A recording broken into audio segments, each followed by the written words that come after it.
आखिर एलआईसी ये जनता की संपत्ति है। एलआईसी इस देश के भारत सरकार का गवर्नमेंट ऑफ इंडिया अंडरटेकिंग है। अदानी पोर्ट्स तो अदानी जी का है। अब अदानी जी का जो एक आज के माहौल में चर्चा में विषय जो है वो मोदी साहब भी है और अदानी साहब भी है। वो पॉलिटिकली कितने एक्सपोज है ये सारी दुनिया जानती है। एशिया के नंबर 2 के अमीर आदमी अदानी हो सकता है। उनका मार्केट कैपिटलाइजेशन हिंडनबर्ग के पहले 19 लाख करोड़ था। हिंडनबर्ग के बाद वो सिर्फ 9 लाख रह गया।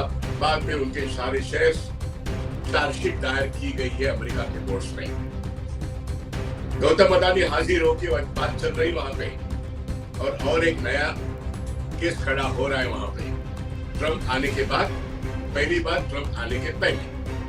अब ये दोनों मामले में मोदी साहब वहां पे कुछ नहीं कर पाते, अदानी साहब वहां पे जा भी नहीं सकते।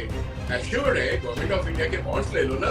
एलआईसी को हम ये कह सकते हैं नहीं, वो तो अदानी को फेवर करने के लिए ही गवर्नमेंट ऑफ इंडिया की तरफ से सूचनाएं आती है तब 7.50 का लेते हैं। अरे भाई 0.50 0.25 कम लेते तो सिक्योरिटी तो रहती गवर्नमेंट ऑफ इंडिया के बॉन्ड्स पे।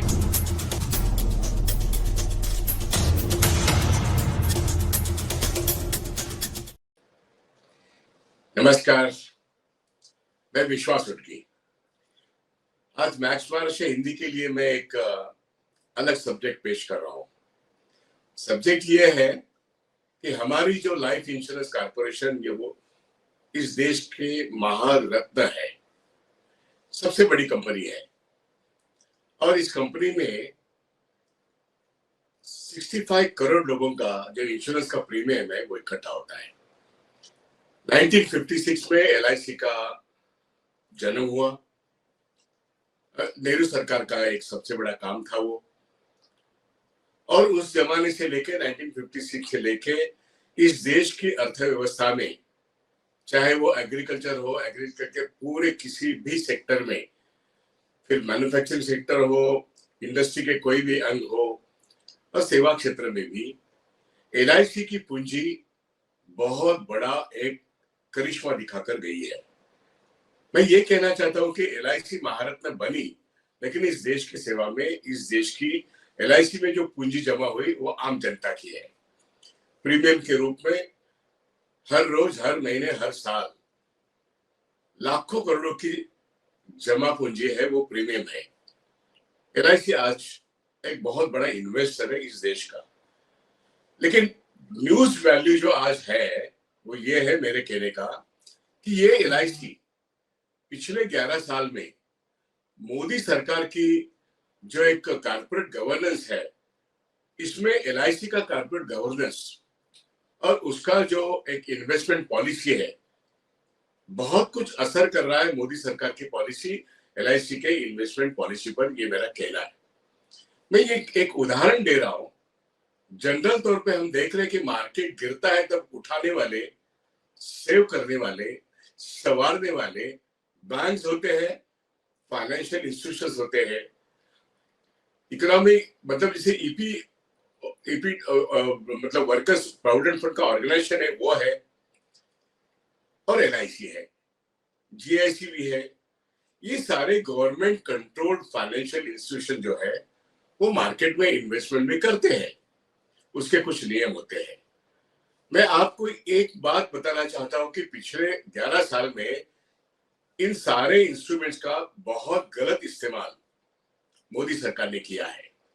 और कुछ सवाल हमको मालूम है कि मार्केट गिरने से बचाने वाले और मार्केट में कुछ चुनिंदा शेयर्स एलआईसी और बैंक्स क्यों खरीदते हैं और कैसे बेचते हैं, ये दोनों चीजें अपने आप नहीं होती, ऐसे ही नहीं होता।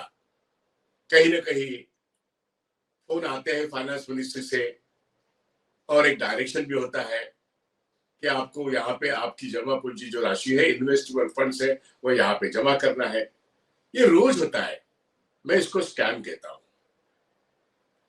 क्योंकि इसमें इंफॉर्मेशन नहीं है तो इसको स्कैम कहना पड़ेगा। इसकी तहकीकात कोई करता भी नहीं, इसकी अकाउंटेबिलिटी कोई पूछता भी नहीं। ये रोजमर्रा की चीज है। मार्केट गिरता है तो संवारने वाले डोमेस्टिक इंस्टीट्यूशनल इन्वेस्टर होते हैं, उसमें LIC सबसे बड़ा नाम है।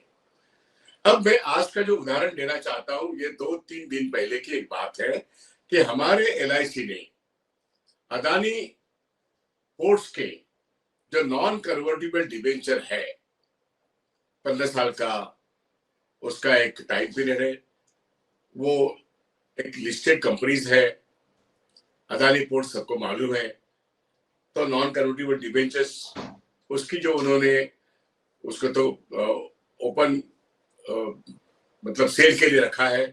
अब परचेस करने वाले लोग हैं जो इन्वेस्टर्स है, वो करेंगे, प्राइवेट हो, पब्लिक सेक्टर हो, कोई भी हो, जिनको लेना है वो ले। लेकिन अचरज की बात यह है कि एक ही दिन में, पहले ही दिन में हम ये देखते हैं कि लाइफ इंश्योरेंस कॉर्पोरेशन वो सारा का सारा जो पोर्टफोलियो है नॉन कन्वर्टिबल डिबेंचर्स का 15 साल का, उसमें मेरे ख्याल से 7.50 का रेट ऑफ रिटर्न है। अब ये जो बात है ये अचरज करने वाली है, सरप्राइज देने वाली है, शॉकिंग है। और यहाँ पे प्रूव होता है नेक्सस, साठगांठ, LIC और अदानी के ग्रुप में। अदानी पोर्ट्स तो अदानी जी का है। अब अदानी जी का जो एक आज के माहौल में चर्चा में विषय जो है वो मोदी साहब भी है और अदानी साहब भी है। वो पॉलिटिकली कितने एक्सपोज है ये सारी दुनिया जानती है। ऐसे वक्त भारत देश में चाहे एशिया के नंबर 2 के अमीर आदमी अदानी हो सकता है, उनका मार्केट कैपिटलाइजेशन हिंडनबर्ग के पहले 19 लाख करोड़ था, हिंडनबर्ग के बाद वो सिर्फ 9 लाख रह गया। बाद में उनके सारे शेयर्स 1 महीना 1.5 महीने के अंदर यही डोमेस्टिक इन्वेस्टमेंट इंस्टीट्यूशन DII इन्होंने उठाए और उसमें LIC बैंक से भी लोग हैं। हम जानते हैं कि उसकी संपत्ति जो डूब गई मार्केट कैपिटलाइजेशन वो फिर से ऊपर कराई, वो उसमें LIC का बहुत बड़ा हाथ है। तो अभी वो 19 लाख 20 लाख करोड़ के मालिक है मार्केट कैपिटलाइजेशन के तौर पर। मैं ये सवाल उठा रहा हूं कि ये जो नेक्सस है, जो नेक्सस दिखता है लेकिन प्रूव करना मुश्किल है, अब प्रूव हो रहा है कि नॉन कन्वर्टिबल डिबेंचर्स 5,000 करोड़ के एक झटके में, वन सिंगल ट्रांजैक्शन में LIC की इन्वेस्टमेंट बॉडी इसको उठाती है और डील पूरा होता है। अब सवाल है कि LIC, अब अदानी पोर्ट तो उसके तो बल्ले बल्ले हो गए। सवाल किसका है? LIC जो एक पब्लिक सेक्टर कंपनी है, उसकी अकाउंटेबिलिटी है, उसका इन्वेस्टमेंट पोर्टफोलियो जो चलाते हैं 5,000 करोड़ का, मतलब वो हाईएस्ट लेवल पे है। सवाल है उनके अकाउंटेबिलिटी का, सवाल है उनके डिसीजन मेकिंग का। आज मैं जो सवाल उपस्थित कर रहा हूं वो ये है कि जनता ये पूछे इनको कि भाई हमारा इंश्योरेंस का प्रीमियम आपके पास है, ये हमारी महारत्न कंपनी है, क्या अदानी अंबानी जैसे चंद बड़े कारपोरेट्स पर या मार्केट में इनके गिरे हुए शेयर्स उठाने के लिए आप इस्तेमाल करोगे, या जैसे पहले 56 से लेके 2014 तक इस देश का व्हाइट रेवोल्यूशन, इस देश का ग्रीन रेवोल्यूशन सक्सेसफुल करने में, इतना ही नहीं बहुत सारे बैंकों में, बहुत सारे प्राइवेट सेक्टर में भी LIC का शेयर आज 5% से 10% नहीं 15% तक भी है, इंक्लूडिंग बड़े बड़े कारपोरेट्स में उनके शेयर्स डबल डिजिट तक है। They are the stakeholders. इसलिए LIC का पैसा जो जनता का पैसा है वो देश के हित में जब काम में आता है तो LIC के वाहवाह होती है, वाहवाह होनी चाहिए। लेकिन ये पैसा पिछले 11 साल में जिस ढंग से मोदी और अदानी इस्तेमाल करते हैं, सवाल पैदा होता है। ये नेक्सस जो पहले प्रूव करना मुश्किल था, आज प्रूव हो रहा है कि नॉन कन्वर्टिबल डिबेंचर 5,000 करोड़ के एक झटके में LIC की इन्वेस्टमेंट बॉडी खरीद लेती है। यही वो नेक्सस है। और सवाल आता है कि इन्वेस्टमेंट का ये डिसीजन, इन्वेस्टमेंट के जो नॉर्म्स होते हैं उसके तहत, उसका जो शास्त्र होता है उसके तहत, और एक दिन वन बास्केट, ये मालूम नहीं थियरी, पूरा का पूरा उठा दिया 5,000 करोड़ का। अदानी तो खुश होगा ही होगा, मोगाम में खुश हो गया, क्यों नहीं होगा? क्योंकि उनका धंधा क्या है, बाकी के बैंकों से, बाकी के वित्तीय संस्थाओं से उन्होंने जो कर्जे उठाए वो उनको वापस करने हैं इन पैसों से, वो एक एक करके जहां पहले वापस करें वापस करेंगे, यहां से लो वहां पर वापस करो। तो अपने जो हाई डेट्स है उसको लिक्विडेट करने के लिए वो ऐसे non convertible debenture bonds issue करते हैं, जिसको सब्सक्राइब करता है एलआईसी। ये नेक्सस है, ये साठगांठ है। और इसलिए अदानी जैसा एक शख्स, एक कारपोरेट ग्रुप, आज जब अमेरिका में चार्जशीट दायर की गई है अमेरिका के कोर्ट्स में, गौतम अदानी हाजिर होकर बात चल रही वहां पे, और एक नया केस खड़ा हो रहा है वहां पे ट्रंप आने के बाद, पहली बार ट्रंप आने के पहले। अब ये दोनों मामले में मोदी साहब वहां पे कुछ नहीं कर पाते हैं, अदानी साहब वहां पे जा भी नहीं सकते, और यहां पर ये पॉलिटिकली इतना एक्सपोज हुआ ऐसा पर्सनालिटी,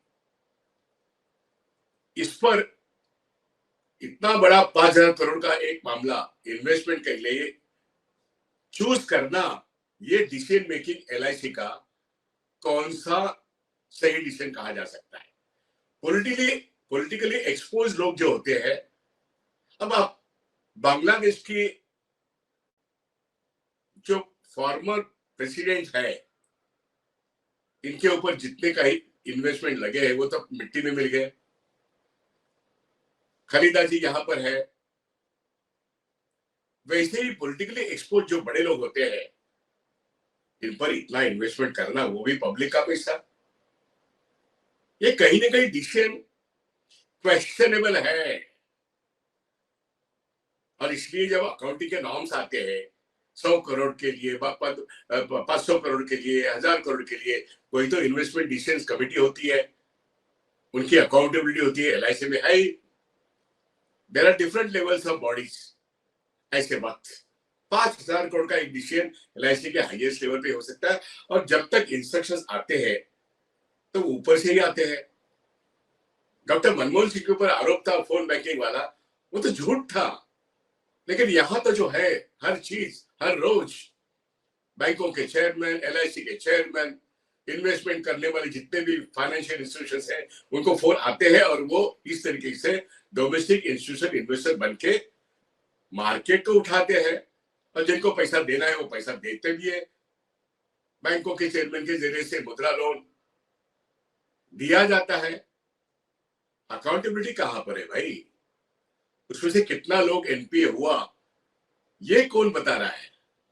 मुद्रा लोन रोजगार पैदा करता है, 52 करोड़ का आंकड़ा तो सरकार ने फेंक दिया। सही क्या है, झूठ क्या है, लोग जानते हैं। इसलिए बड़े कर्जे एनपीए होते हैं, वैसे एनपीआई, नॉन परफॉर्मिंग इन्वेस्टमेंट भी एलआईसी का होते रहता है, और उसके लिए प्रोविजन करके उसको भी राइट ऑफ करने का एक तरीका होता है, जैसे एनपीए राइट ऑफ होते हैं बैंकों में। मैं सवाल इसलिए उठा रहा हूं कि एलआईसी की इन्वेस्टमेंट सालों साल, क्या वहां पर एनपीआई, नॉन परफॉर्मिंग इन्वेस्टमेंट नहीं हुआ है? हुआ है, लेकिन बैंकिंग सिस्टम के एनपीए लोगों को मालूम होते हैं। एलआईसी जैसे इंस्टीट्यूशन के नॉन परफॉर्मिंग इन्वेस्टमेंट लोगों के सामने आते ही नहीं, क्योंकि वहां पे इतना ट्रांसपेरेंसी नहीं है। मैं ये सवाल इसलिए उठा रहा हूं कि पार्लियामेंट सेशन जारी होने वाला है जुलाई में। पार्लियामेंट की तरफ से निश्चित रूप से मोदी सरकार के चहेते कारपोरेट अदानी, इनके 5,000 करोड़ के नॉन कन्वर्टिबल डिबेंचर्स 750 का रेट है। मैं कहता हूं ये डिसीजन करने के बजाय अगर सही डिसीजन करना होता तो गवर्नमेंट ऑफ इंडिया के बॉन्ड्स लेते ना। मान लो आपको 7.50 नहीं मिलेगा, 7.30 तो मिलेगा, 7.15 तो मिलेगा। एश्योर्ड है, गवर्नमेंट ऑफ इंडिया के बॉन्ड्स ले लो ना। एलआईसी को हम ये कह सकते हैं? नहीं, वो तो अदानी को फेवर करने के लिए ही गवर्नमेंट ऑफ इंडिया की तरफ से सूचनाएं आती है तब 7.50 का लेते हैं। अरे भाई 0.50, 0.25 कम लेते हैं तो सिक्योरिटी तो रहती गवर्नमेंट ऑफ इंडिया के बॉन्ड्स में। अब अदानी के बॉन्ड्स में क्या सिक्योरिटी है? Is a highly politically expose personality. दुनिया भर में आज अदानी का नाम गलत ढंग से लिया जा रहा है, और इसलिए भारत देश के एक महारत्न एलआईसी कंपनी, ये जो पॉलिटिकली मोस्ट एक्सपोज पर्सन है, इनका यहाँ का जो इस देश का इनकी कमाई जो रेवेन्यू है इसके बारे में बहुत सारे सवाल है। हालांकि उनकी कल की स्टेटमेंट है कि हमने 2025 में हमने 75,000 करोड़ का इनकम टैक्स कलेक्शन हमने गवर्नमेंट ऑफ इंडिया को दिया है। तो सवाल पूछना पड़ेगा कि आपके रियल वर्थ उसका एक बैलेंस शीट दे दो, कौन सी कंपनी से कितना आपने टैक्स भरा ये डिटेल्स दे दो। और सवाल आगे भी आएगा कि अदानी ग्रुप ने कितना टैक्स अवॉइड किया है, इसके बारे में खुलासे आते रहेंगे। अब सवाल यह है कि अपने पुराने कर्जे चुकाने के लिए नए कर्जे खड़ा करना और इस तरीके से इन्वेस्टमेंट बॉन्ड्स जो एलआईसी के माध्यम से जो क्रोनी कैपिटलिज्म का सबसे बड़ा एग्जाम्पल है। और यहाँ पे नेक्सस स्टैंडगार्ड, मोदी अदानी फाइनेंस मिनिस्टर और एलआईसी के चेयरमैन, ये सारे लोग आज अकाउंटेबल है इस एक सिंगल ट्रांजैक्शन में जो मार्केट में रिकॉर्ड हुआ है। और इसलिए मैंने आज ये वीडियो किया है। एलआईसी का पैसा, एलआईसी की संपत्ति, ये इस देश में 65 करोड़ एलआईसी पॉलिसी होल्डर्स की है। आज की तारीख में 65 करोड़ पॉलिसी होल्डर्स लाखों करोड़ों की एक संपत्ति प्रीमियम्स रोज भरते हैं वहां पर, इसलिए एलआईसी आज महारत्न है। लेकिन देश के विकास के कारण ये पैसा इतने साल खर्चा होता था, आज चंद पूंजीपतियों के बैलेंस शीट को सजाने के लिए अगर एलआईसी की इन्वेस्टमेंट पॉलिसी काम करती है तो इसका स्क्रूटिनी, इनकी अकाउंटेबिलिटी एलआईसी एक्ट के तहत क्या ये कानूनन सही है, ये इन्वेस्टमेंट पॉलिसी पार्लियामेंट में इसके ऊपर बहस होना जरूरी है। आखिर एलआईसी ये जनता की संपत्ति है। एलआईसी इस देश के भारत सरकार का गवर्नमेंट ऑफ इंडिया अंडरटेकिंग है। They are accountable to the Parliament of India. They are accountable. LIC management is accountable to the policy holders of this country. जैसे बैंकों का जो डिपॉजिट है, बैंकों के डिपॉजिट से बहुत सारे गलत ढंग से विलफुल और डिफॉल्टर के लोन राइट ऑफ किए, इसलिए शोर मच गया है पिछले 15-20 साल में। वही शोर एलआईसी के इन्वेस्टमेंट में जो खराबी आती है, जो नॉन परफॉर्मिंग इन्वेस्टमेंट है, इसके ऊपर सवालिया निशान बहुत सारे खड़े हुए, लेकिन एविडेंस चाहिए। ये है एविडेंस। एलआईसी का एक वन सिंगल ट्रांजैक्शन में अदानी पावर का नॉन कन्वर्टेबल डिबेंचर खरीदना 5,000 करोड़, इतने बड़े वैल्यू का, ये decision highest level of LIC investment body का है। और इसलिए सवाल जनता की तरफ से, सवाल पॉलिसी होल्डर की तरफ से, तमाम एलआईसी एजेंट, इनकी नौकरियां खतरे में आ सकती है अगर ये politically expose, highly politically expose person के ऊपर एक दिन में 5,000 करोड़ खर्चा होता है इन्वेस्टमेंट के जरिए, जो 15 साल का बॉन्ड है। सवाल आ जाएगा। और इसलिए जैसे 16 लाख करोड़ राइट ऑफ का एक बहुत बड़ा सवाल बैंकों का है, बैंकों के बैलेंस शीट में 16 लाख करोड़ राइट ऑफ होते हैं, वैसे अदानी का एक दिन में 5,000 करोड़, और वो अपने पुराने कर्जे चुकाने के लिए इसका इस्तेमाल करेगा। असल कारण क्या है नॉन कन्वर्टिबल डिबेंचर्स का, वो अलग, लेकिन खर्चा कहां किया गया। इसलिए एक तरफ से कर्जा उठाओ, एक तरफ से इन्वेस्टमेंट उठाओ, दूसरी तरफ से वहां पे अपने डेट्स रिस्टोर करो या उसको लिक्विडेट करो। इस तरीके का धंधा करने वाले कारपोरेट इस देश के संपत्ति में बढ़ावा नहीं करते, उनकी खुद की संपत्ति बढ़ती है, वो खुद अमीर होते हैं, लेकिन देश अमीर नहीं होता। देश की जनता की संपत्ति इस एलआईसी में, जीआईसी में, बैंकों में पड़ी है, उसका गलत इस्तेमाल इस देश की भारतीय जनता पार्टी की सरकार करती है। वित्त मंत्री आप इसका जवाब दें। प्राइम मिनिस्टर तो जवाब किसी भी बात में देते नहीं है। अदानी का सवाल आ गया तो अदानी का नाम भी नहीं लेगा कोई, तो अदानी के बारे में कोई जवाब भी नहीं देगा। इसलिए कल अदानी की न्यूज आती है कि भाई हमने 75,000 करोड़ का टैक्स कलेक्शन दिया है। हम सवाल पूछते हैं एलआईसी को क्या जरूरत पड़ी थी कि 5,000 करोड़ का आपने उनका नॉन कन्वर्टेबल डिबेंचर दिया। LIC must answer. पार्लियामेंट में इस मुद्दे पर सवाल जवाब होना चाहिए, क्योंकि देश की संपत्ति, देश के 65 करोड़ जनता के पॉलिसी की वहां पे एक जमा राशि पड़ी है, उसका सही इस्तेमाल नहीं हो रहा है, ये हम कह सकते हैं। इसकी स्क्रूटिनी होनी चाहिए, इसकी इन्वेस्टिगेशन होनी चाहिए। LIC is not above all, LIC is not above parliament, banks are not above parliament. Parliament में जनता की संपत्ति का ये जो गलत इस्तेमाल हो रहा है सिर्फ एक दो कारपोरेट के ऊपर, इसके ऊपर चर्चा हो, इसलिए आज ये मैंने सवाल खड़ा किया है। एलआईसी की ये जो अदानी पोर्ट्स के ऊपर जो नॉन कन्वर्टिबल डिबेंचर का इन्वेस्टमेंट है, इसके ऊपर सवाल या निशान निश्चित रूप से अगर कोई उपस्थित कर सकता है वो इस देश की जनता है। यहाँ के यूनियंस जो है उनकी जिम्मेदारी बनती है कि इस निर्णय का विरोध करें। यहाँ के जो एलआईसी के एजेंट्स हैं जो गांव खेड़े से लेके शहरों में घूम घूम कर जनता के पास से एलआईसी के पॉलिसीज बेचते हैं और एलआईसी के कुल मिला के संपत्ति में वो जमा राशि बनती है, यही तो एलआईसी का महारत्न बनने का एक आखिर तरीका है। आज इन सब लोगों को ये सोचना जरूरी है कि ये सब सारी संपत्ति जमा करने वाले लोग, आप लोग अगर एक ही बास्केट में अगर एलआईसी इन्वेस्टमेंट करती है जैसे अभी किया है, तो क्या हम सब लोगों को, भारतीय जनता को, 65 करोड़ लोगों को जिनकी जमा राशि यहाँ पर है, सवाल उठाना चाहिए। नौकरियां खत्म हो सकती है, एलआईसी की एजेंसी खत्म हो सकती है, ऐसे गलत इन्वेस्टमेंट अगर डूब जाए तो एलआईसी खतरे में आ सकती है। आज के तारीख में एलआईसी बहुत मजबूत है, लेकिन इसका मतलब ये नहीं कि आज इस तरीके से फेवरेटिज्म किसी एक दो कारपोरेट्स को किया जाए। और इसलिए तमाम जनता को, पॉलिटिकल पार्टीज को और मुख्य रूप से यूनियंस को इस मामले में अपनी आवाज बुलंद करना और एलआईसी की रक्षा करना, ये एक बहुत बड़ी, देश के लिए एक बहुत बड़ी जिम्मेदारी आती है।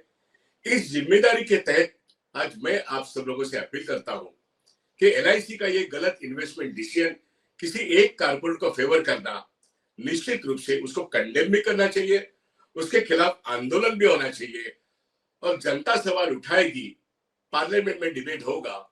इन अपेक्षा करते हुए मैं ये सवाल आपके सामने रखता हूं, इस पर डिबेट हो, चर्चा हो, आंदोलन हो, ये बहुत जरूरी है एलआईसी की रक्षा के लिए, देश की रक्षा के लिए।